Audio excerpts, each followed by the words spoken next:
Chapter 1. It's important to note that good writing does not happen automatically, and as soon as you put your fingers on the computer keyboard. Instead, a good bit of what makes any piece of writing good takes place before the essay is physically compiled. The thoughts that occur before the actual writing are at least as important to the development of the paper than the actual writing of it.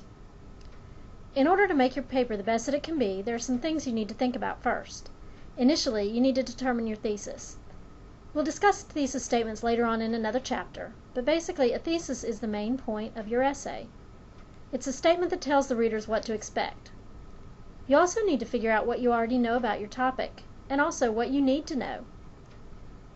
Are there gaps that you'll need to fill in before you can sit down to write?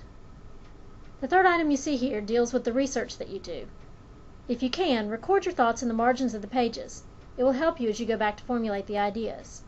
Note that this is not the same as taking notes on note cards. What we are mentioning here is still all preliminary preparation for that. As you do read and research, take a look at the writer's thesis statements in what you are reading. Do they agree with you? Do they disagree with you? Do they address an area that you had not previously thought about? Also take a look at the language that is used that you intend to use. There are two types of meanings: denotation, which is a dictionary meaning, or the one that everyone agrees upon, and connotation, the implied meaning. The connotations can differ greatly depending on who you're talking to. For instance, the definition of morality may differ between you and one of your peers. Purpose, audience, structure, and tone are 4 additional parts of writing that you need to take a good look at before you sit down to compose a piece. You need to know the reason you're writing, the group you're writing to, how you will lay out and present your argument, and what attitude you want to portray to the readers. Since we're in such a technological world, we are so connected to the World Wide Web. While there's a great deal of wonderful information out there on the web, there's also a lot of incorrect information.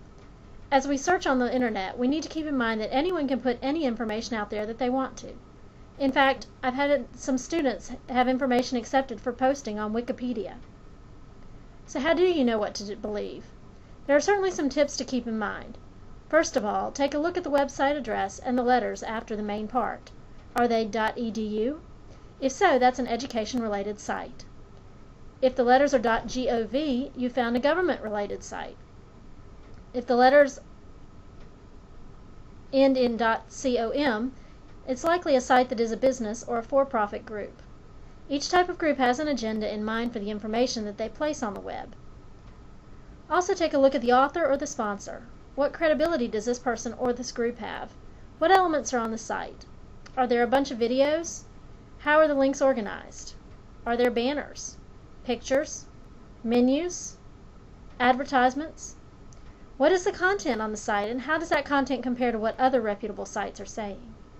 All of these things, with a little common sense, will give you a better feel for what sources are valid, usable, and verifiable. Make sure that you choose only credible sites for your work in your classes. There are many occasions that you may be reading information and come across a visual image. It may be a chart, a graph, a photo, a map, or some other image.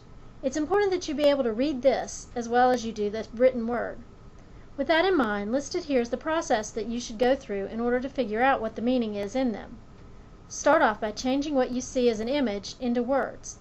Tell yourself what the image is and what it is showing. What is its content? After you have translated the picture into words, take a good look at the image both as a whole and as its independent parts. If you see 3 people standing together, take the time to see each one individually as well. Try to take on the creator's viewpoint and mindset. What was he or she thinking when this image was created? What was the purpose behind this image? Was it to shock its viewers? Was it to supplement the text? Was it to show the placement of something? What techniques did the creator of that image use to augment his or her purpose? If advertisements are used, pay attention to why they are there and how the parts of them affect the viewers. Take a good hard look at the visuals that accompany the text. Often those are put there to give the reader a better picture of what's being said. Taking time to view the images will likely enhance your reading experience and thus your understanding.